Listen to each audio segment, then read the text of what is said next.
Hey, hi, good afternoon. Today I want to talk a little bit about effort.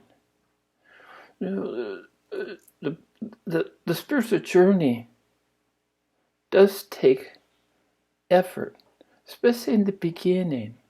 I just read that someone that I admire used a mathematical, he said, 1/100th of 1% of the population is seriously interested or seriously dedicated to their awakening, to their remembrance of the forgotten, to enter into their inherent state of being, which is a oneness.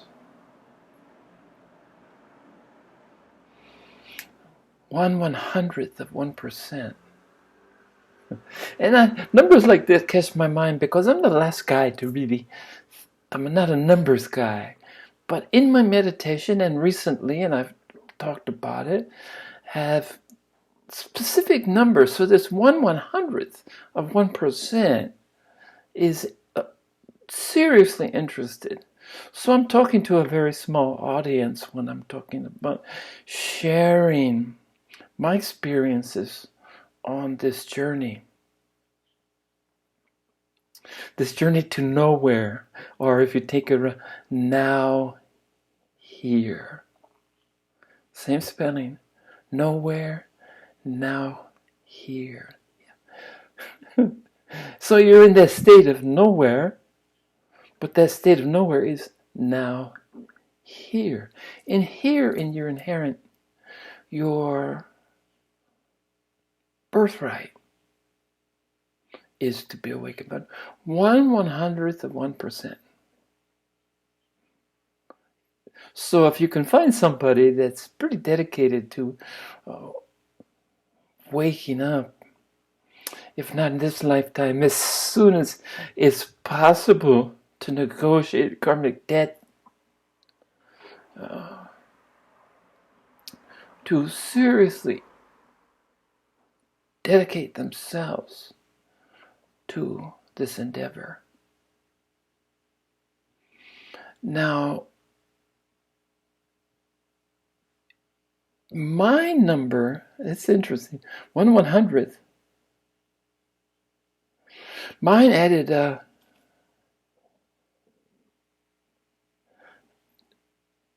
2 extra zeros. 1/1000th.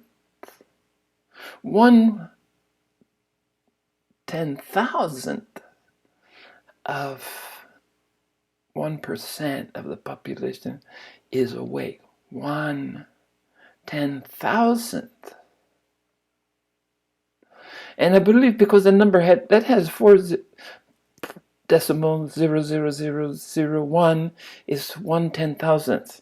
And the number I read was decimal point 0001. So that's probably 1,000th%, right? 1,000%, not 100th%. 1,000%, even a smaller group. So I can't ever anticipate having a very big audience, can I? But again, if I can even touch one person in even the most minor way, all my work is well worth it. In fact, it's not even work. It's doing what I want to do. So I was talking today, I called today's episode, today's sharing, Constant Vigilance.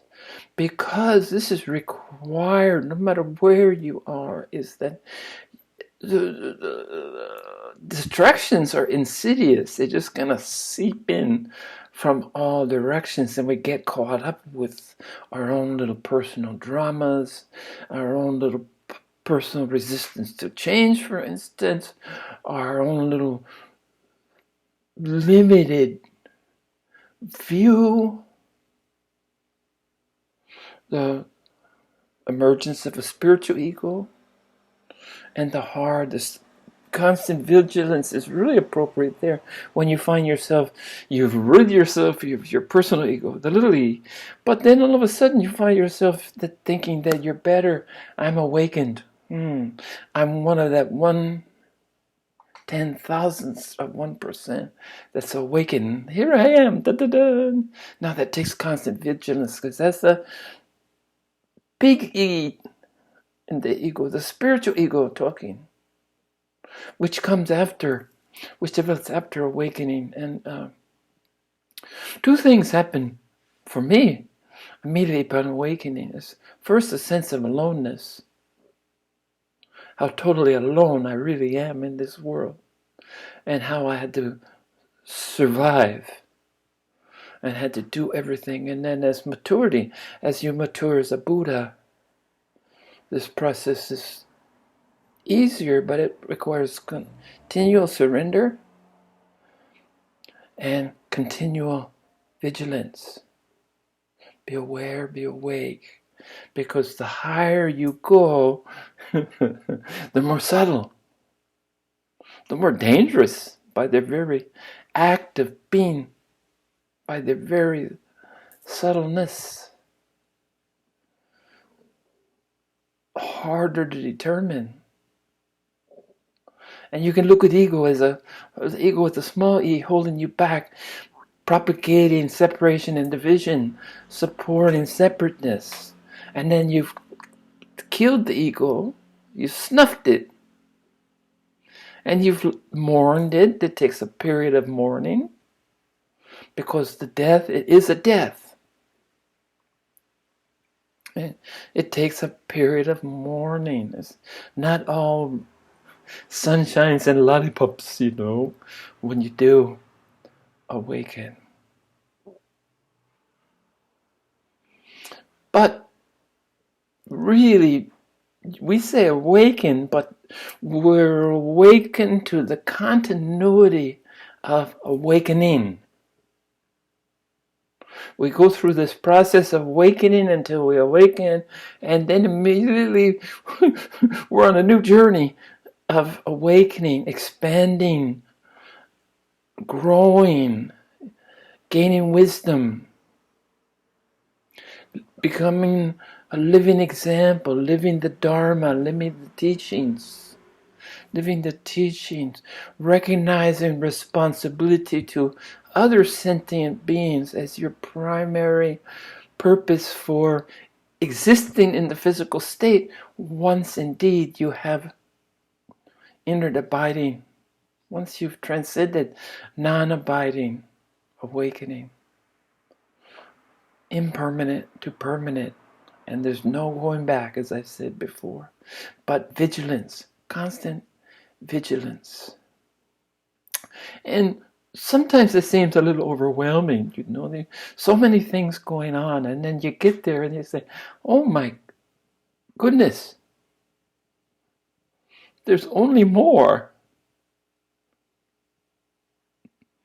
There's more and more. The unknown will always supersede the known, no matter your level of understanding. There'll be an infinite amount more that you don't know than you'll ever know. So let's accept that right off the get-go, okay? Granted, your knowing grows exponentially. You are expanding, but you're expanding, and how do you keep up with a greater body, the unknowable, that's also expanding?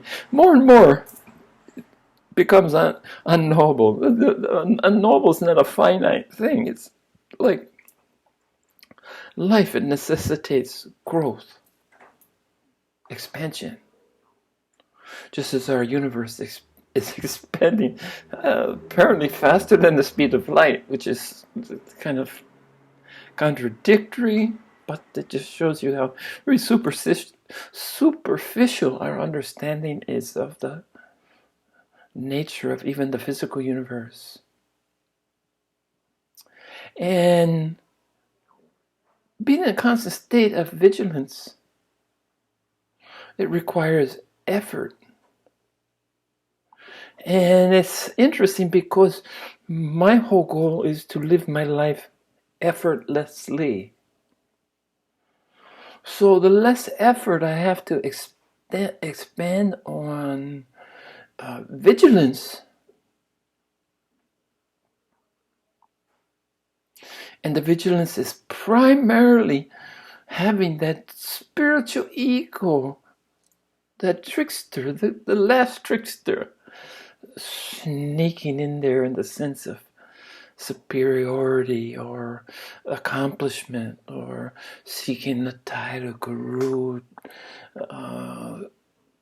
spiritual adept, accumulating followers, creating a structure that supports the accumulation of followers. Not interested. Big job. But anyway, my drive to live as effortlessly as possible is something that I wake up every morning on my mind. So when I can find something, especially this vigilance, because it's a heightened state of awareness. Vigilance is a heightened state of awareness. It requires an inordinate amount of energy. So when I can find something that will kind of help me to remember to keep this in perspective, that the vigilance has to be there, but it doesn't have to be burdensome. And it starts off, I'm going to read, is there a difference between being present and actually being enlightened? I always hear about be here now. And yes, there is a difference. Being present is what the state you have to evolve into in order to be aware of the subtleties of awakening, remembering the unknown. This is Ramana Maharishi, somebody that I respect. Vedanta, I think. A Hindu, but Vedanta. Talking about non-dualism a lot.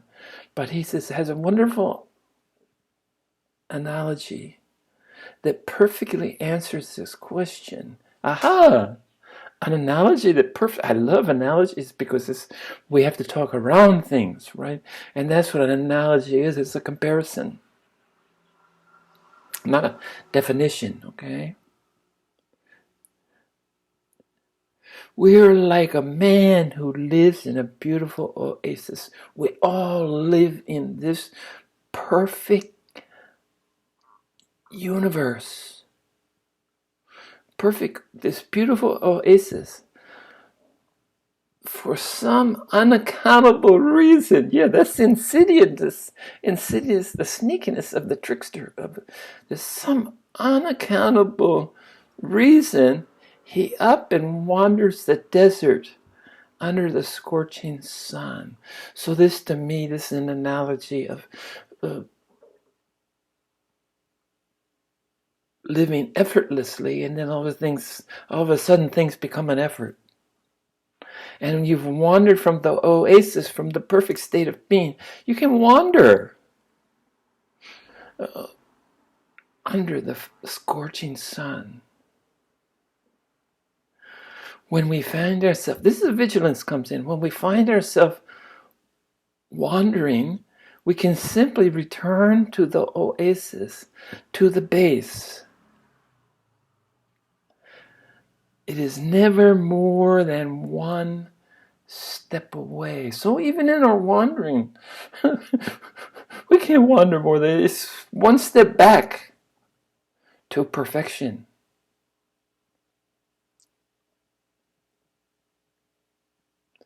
Enlightenment isn't a distant goal, but simply our natural state.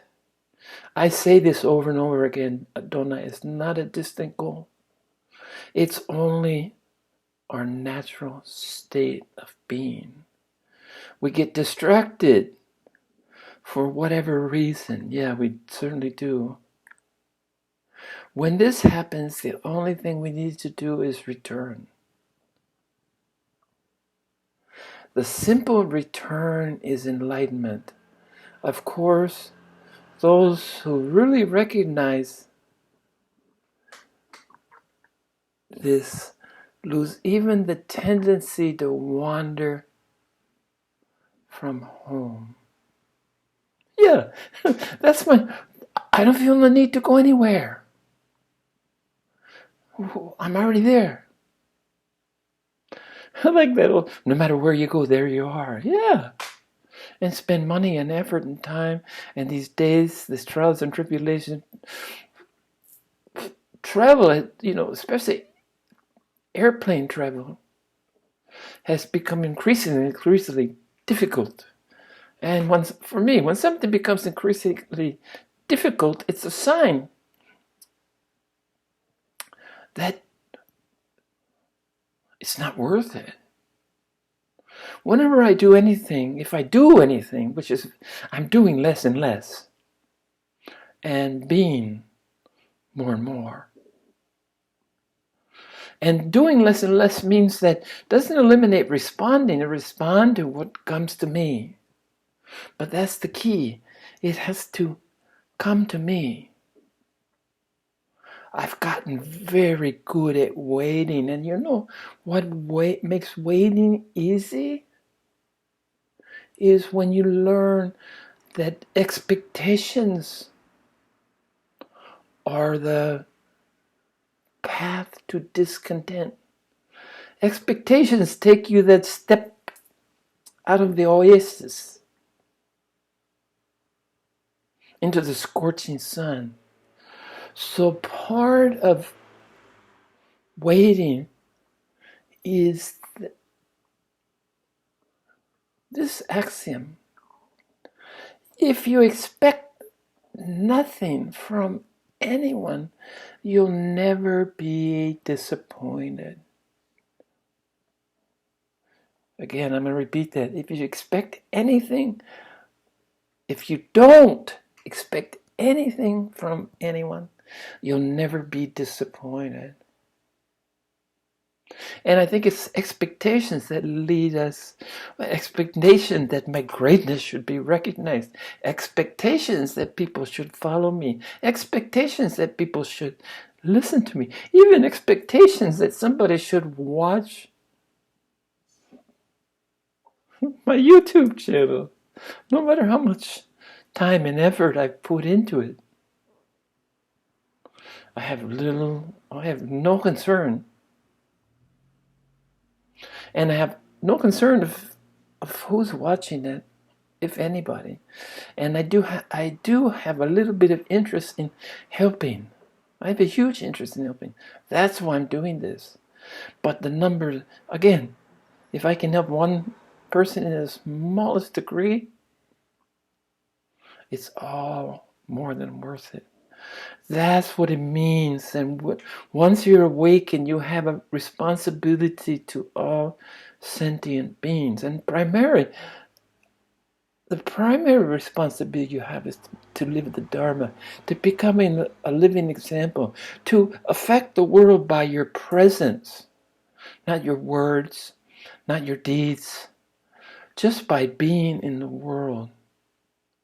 Most people, maybe they can feel it, but they certainly can't articulate it. They can't say that, oh, I feel better now. That smile. That short greeting from somebody. A glimpse of awareness makes everybody feel better, even though they probably have no idea other than the immediate response of feeling better. That's it. That's your responsibility as a living in a state of awakening, living in a state of awareness. That's your responsibility to all sentient beings, is to be a good example, to live it. Because this is the only way that it's really transmitted. And as students progress, and that's why I think traditionally the Buddhists have always had a very small group around them, because very, very one thousandth of 1% is even uniquely interested to even begin. And so then what percentage of that 1,000th of 1% are interested enough to get involved, to reach the state where they can even become a sangha, a family, around a guru, around a teacher? We're talking small numbers, but small numbers add up. Okay?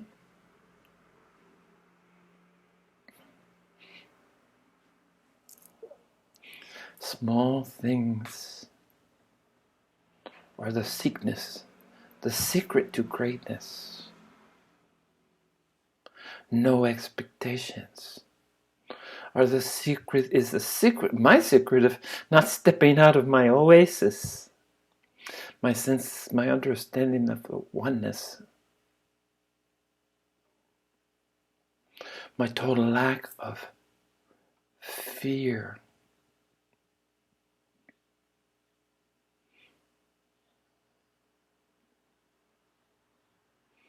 So,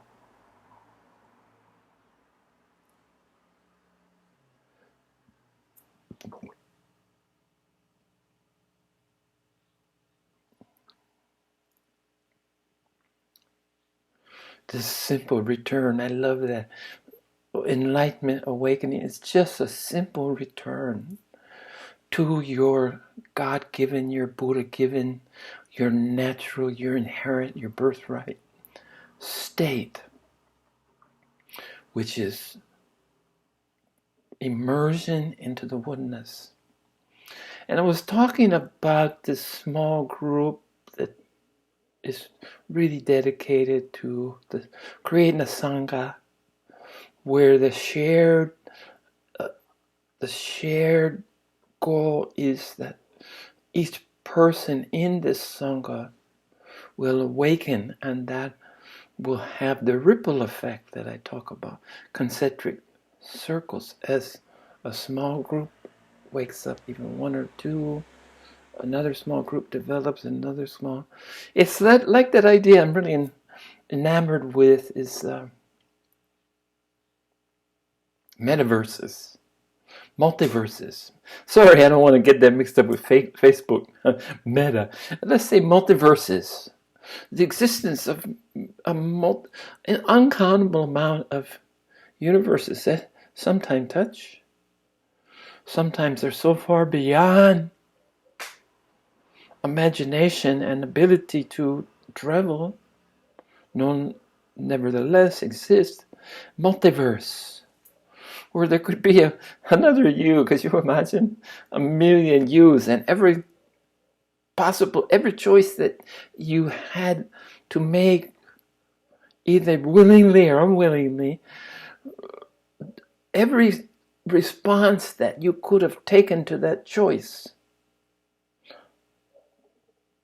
will exist and the consequences of one choice, I've said before, lead you to, I'm here in Taiwan, of all places, sitting in front of you in a little town called Jian in Hualien County on the eastern coast of Taiwan, speaking to you over this miracle of the internet and through the graces of YouTube. Thank you, YouTube. I do appreciate you, even though the social media, mass media is under intense scrutiny, which it should be. Everything is ripe for scrutiny.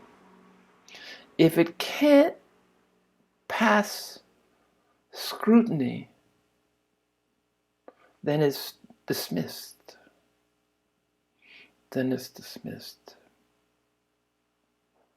So I talked about vigilance. And yes, at some level I have to remain vigilant. Part of vigilance for me is to remember to go sit down with my sitting practice. I've been the last few days after a long hot summer of not doing any of these sharings. I've done one every day or every 2 days at most. Since it cooled down enough that I could wear at least a long sleeve t-shirt. I'm sitting here quite comfortably. And I'm watching to make sure that my sound is correct. I'm trying to keep my hands off touching my heart, because it messes I don't know if you can see it, but I have the lavalier. So I touched it. Messes with the sound. And the sound is critical on these. The lighting, I forgot to turn. Let's see if this, do you think it makes a difference? I'll turn this light on. Now, there I am. Is that better? I get a lot of complaints about my lighting, but again, I'm just doing, this is a tool. I'm not going to have a great big studio with a big mic and this little lavalier, $25 lavalier, this was $20, I think. Does quite well. I'm more interested in what t-shirt I wear, what head cover will I wear, which of my bracelets will I put on today, which mala will I wear. That's much more concern to me than lighting. Sound number one, and then physical presentation. The order that I was attracted to, the Zazen, the Renzai Zen, didn't do two things. They never cloistered. They had temples that you could go to. Say you wanted to be ordained as a monk. They had temples that you could go to and spend 3 years and study to be an ordained monk. If that's, I got right up to the place of ordination, and the night before it came to me that I smiled and left. I left the dojo, I left the center the day that I was supposed to be ordained. Because I really didn't want to be part of anything. I loved watching and learning, but I didn't want to really be identified. You know that. And what I liked about it is the lay people, if you weren't ordained, you were free of the responsibility of wearing the garb. You know, it's really easy to walk around. I wear this not as a garb. I wear this as protection, and I wear this as, this was all handmade from my wife, Colleen. The different colors picked intentionally, a lot of effort and love, and this is protective, and this is enhancing, but it's not identifying. I don't walk around the street. I might wear,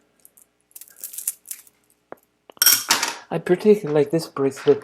This one, this is coral. And I might walk around with this sometimes. But it's what gets me with this. Anyway, I chose not to take the easy way, because one of the things I loved about the group that I was in was that you had to be a monk without the garb. You had to go out in the world. You didn't isolate. You didn't, what's that word when people withdraw to I get it. I missed the word there, but you didn't have to withdraw into a specific. First, you didn't need the outward identity. It's easy to walk around wearing on the monk garb and say, you don't even have to say I'm a monk. But it's much harder. They taught us that you have to live as a monk, and that if nobody could identify that, it didn't matter because you didn't crave recognition. You didn't need recognition. You didn't need some garb. Cloister is the word I was looking for, right? No cloistering. You go to the temple, you get your 3-year study, and except for those that really want to devote themselves, and it's to maintaining the facility instead of cloistering. It's maintaining the continuity that you will be there to nurture and support new acolytes that stumble in your door or that are drawn to your order. So it's a perpetuation of an area that's conducive to enhancing the process of awakening. It's not necessary for awakening. You certainly don't have to be a monk. In fact, one of my favorite observations is that the current Buddhas that I know of have been married or are currently married. They have a partner, a physical partner. Even Buddha was married, even though he eventually left his family and all the trappings. But he left them in good hands because he was a prince and he had money. So he left them as princesses and princes. He didn't abandon his family, but he just moved on. But currently and future, it's going to be the synthesis of the yin and the yang, the male energy and the female energy. And whether or not the Buddha's partner is already a Buddha, or becomes a Buddha, or never becomes a Buddha, isn't what's important. It's the synthesis. It's the understanding. If you're going to be of any help to married people, you need to understand what it means to be married. It's pretty simple if you're just cloistered. You can say, but you don't know anything about the reality of maintaining, sustaining, creating, nurturing a relationship. And you need these things, and you need them more and more as we move into the future, because my 1 in 10,000ths of 1% hopefully will get closer to that 1,000th of 1%, maybe then 100th, and maybe then 1/10th, and then maybe 1% become fully enlightened. How beautiful will that be?